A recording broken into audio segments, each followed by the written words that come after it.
The other major demographic shift to consider, and it's part of the picture of global population decline, is aging. In Canada, for example, in the last census in 2016, for the first time, seniors outnumbered Canadians 14 and under. In little more than a decade, it's projected that almost a quarter of us will be 65 or older. For more on that, we spoke to George Leeson. He's director of the Oxford Institute of Population Aging at the University of Oxford.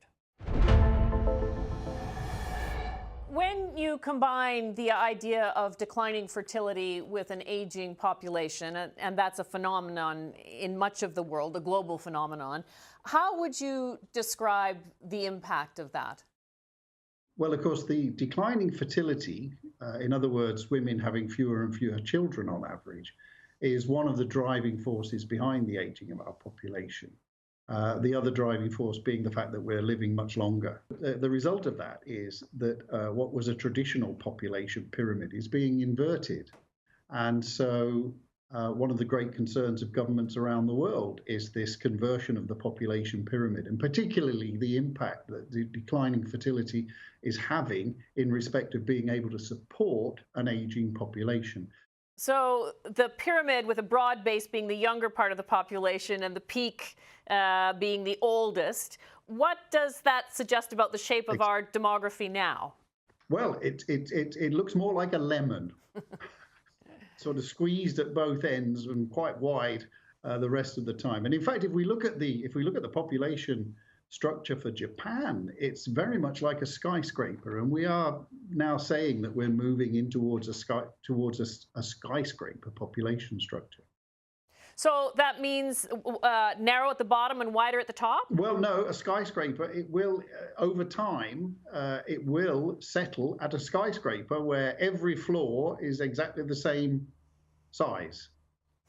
What are the implications of that for governments and for policymakers too? Let's start with that.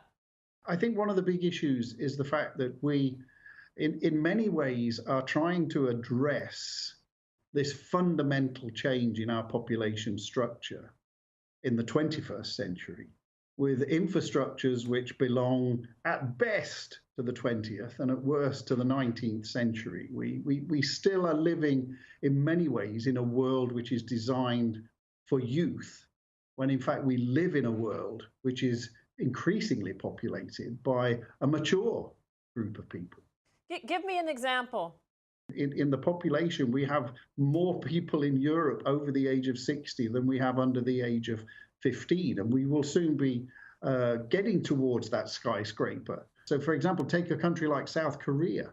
As we move over the next 10 years or so, South Korea will be approaching 40% of its population of an age which we now call old, i.e. 60, 65 and over. And really one of the main issues around this fundamental change in our age structure and the stretching of our lives is the fact that perhaps we need to redefine what we mean by old age. So if we redefine what we mean by old age, there needs to be some other changes as well. What kind of changes?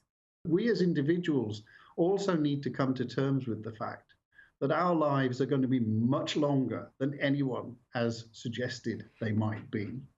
And that the idea of educating ourselves for 20-something years, working maybe for 30 years, and then having a retirement which lasts for, oh my goodness, 40 years or more, that really is not sustainable.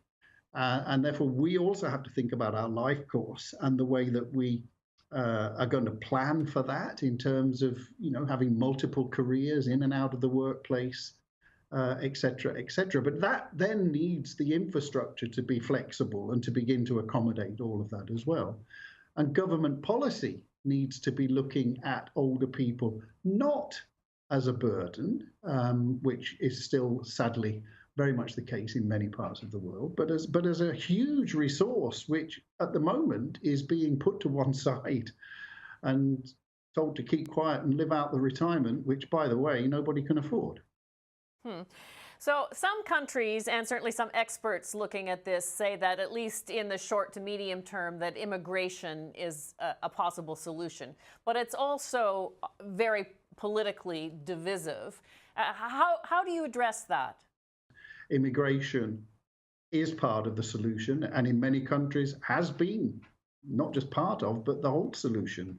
So the UK, for example, the aging of its population has been dramatically softened by the immigration, which has enabled the workforce to remain at a relatively high level in terms of numbers and therefore contribute to the country's economies. At the same time, for all sorts of reasons, immigration is becoming, and has been for some time now, an increasingly, as you say, divisive issue.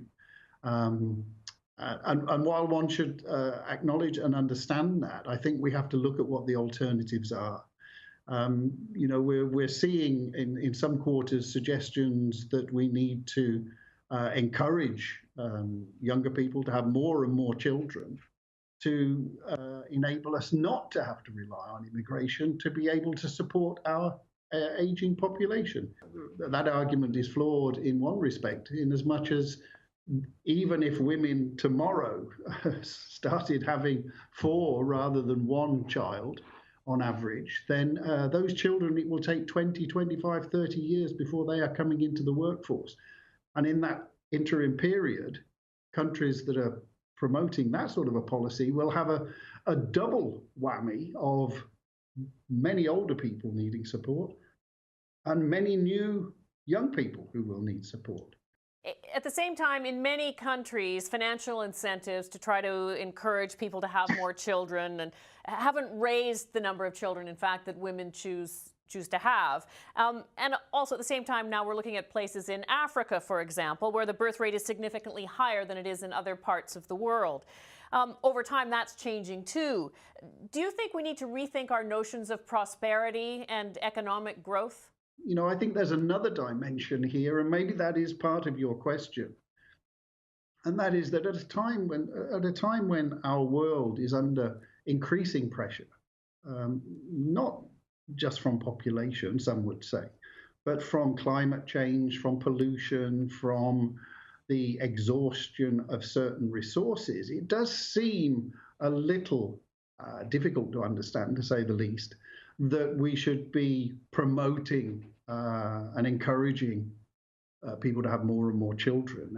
In many ways, the global decline in fertility is giving us a bit of a breathing space to be able to address some equally serious and big issues before we start to look at whether or not the global population is too big or too small. I thank you very much for your expertise. And you, thank you very much. Take care.